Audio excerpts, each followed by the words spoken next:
বিষে দরসে গো যাহারে কি করে উজাতারে গো বিষে Oh shit!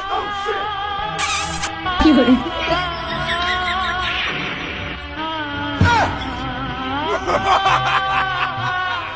আমি কল করলে তোমার মোবাইলে পাই শুধু ওয়েটিং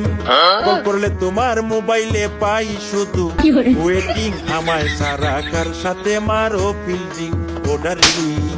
আমায় সারা কার সাথে মারো কি করে কিরা হইল কি ব্যাপার শোনা তোমার মুখে আজকে এমন তার কাটা ভাব কেন কি করে ওরে মিথ্যা কথা কইয়া রে আর আমার ইজ্জতে মারিস না এই আমি যখন বাড়ি থাকবো সেখন বাড়ি থাকবি আর আমি বাড়ি না থাকলি তুই বাড়ির থেকে সীমায় ভিড়বি না পাশেই দাঁড়া হ্যাঁ বাবু দাও এটা কি প্রমাণ না কি চিত্র মিত্র মোবাইলে ধারণ করিলে সেটা দেখতেছ আমার সেই অবুজ আত্মা কি বলে? দেখাও শিগগিরই দেখাও দাও নিউ ফোল্ডারে মুক্তি না এই দেখো মাতবার দেখো চোখটা ফুটিয়ে দেখো আর কি প্রমাণ চাও আর কি প্রমাণ চাও দেখো এ তো সেই নাবালক কাজ করবো কি বলে? সেই নয় যুগের কাজ কাম তা কি দেখার কি করতে ঝাপসা বোঝা যাচ্ছে না তারপরেও মনে হচ্ছে একজন শাড়ি পরা একজন লুঙ্গি পরা কি করে সমস্যা আছে মিয়া ভাই সমস্যা আছে ধরো আমি প্রমাণ পেয়ে গেছি প্রমাণ পালিয়ে আসছে না মাতুব্বা শোনো মাতুব্বা শালি সমান সমান কিন্তু আপ্যায়ন মানে শালি যেরাম করবা আপ্যায়ন কিন্তু সেরামি হবে আমি কিন্তু সেই মুরগি রয়েছে কিন্তু ডিম বেশি দিস খালি তোমার এই আপ্যায়ন ঠিক মতো করবে বলে তুমি শালি যেন ওই নিয়মের বাইরে যায় না নিগাল সালিশটা করি আজকে কি করে আসলাম বাবু ওই গরিব মানুষের বাড়ি চাইল ভাজা মাথা দিলেও তো সাইডে চাবি সালিশটা করে যেতাম তা তোমার বাবু মেয়ে বাড়ি আসার সময় চিড়ামুড়ি হাতে করে আসছে আত্মীয়তা বোঝো না হে নাকি কি বলে? আর তুমি বাবু এই যে সে খালি হাতে আসলাম গরিব মানুষের বাড়ি পানিটাও তো হাতে করে আসতে পারতিস কি করে গরিব মানুষ নাকি মানুষ চিনল না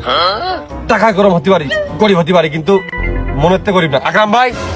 কই এসো দিনি দেহ দিনি মাতুব্বারের কপাল হাসিয়ে বিরাট শুভ কাজে আইছি যে মুরগি টুরগি হাতে করে নিয়ে আসবে চাল ভাজাটা হাতে করে নিয়ে আসবে হ্যাঁ কি করে শোনো বাবু ওই মেয়ে বিয়ে দিলেই হয় না মুরগি তোমার কিটা হাতে করে আসতে হয়েছে মনটা বড় করতে আয় চারটে চকলেট হাতে আনতে পারতে এক ফোঁটা এসে 20 তো দিদি পাইতে তুই হাবা আছে কি করে ঠিক করে ধরে আকরাম ভাই ঠিক করে ধরে আর একটু ছোট পেনানে দুধ করে ধরে নিয়ম মাফিক ধরে হ্যাঁ নিয়ম মাফিক আসতো দাও বিসমিল্লাহ করে মাই ধরে কি করে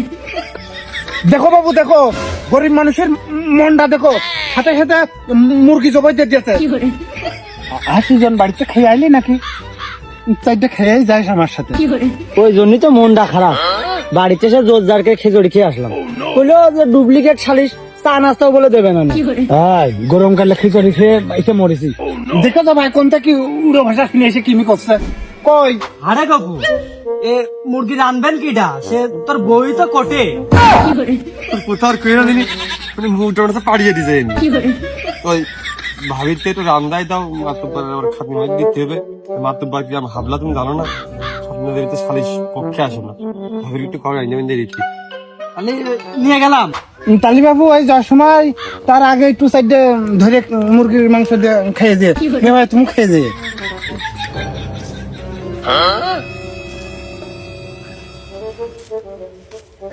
খুব ধকের পাক দেখি মাতুব্বার হা করো দিনি ওরে না বাবু নাও কোনে হাতে মাথে মজা ডলা আছে একবারে গালে মাছ দিয়ে দি কি করে খুব ধকের পাক এই যে শুন খুলে গেলে কবে আরো আছে আমি খাই না কি করে ওর পাক গোষ্ঠীর কারণে আমি 20-15 দিন রাজি না কি করে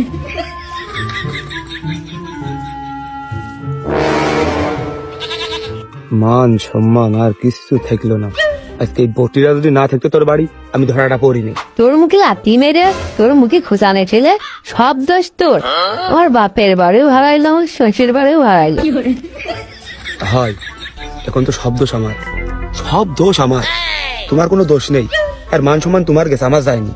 আমার মান সম্মান যায়নি কি করে তুই তো আমার বাড়ি পার আসতিস ডেলি ডেলি আমি কি তোর বাড়ি পার যেতাম নাকি তুই তো আরো অবিবাহিত তোর কি হবেন তুই তো আর যাই বিয়ে হবেন আমার তো আর কোনো দিনে বিয়ে হবে না প্রায় 2 জায়গায় তো হয়ে গেছে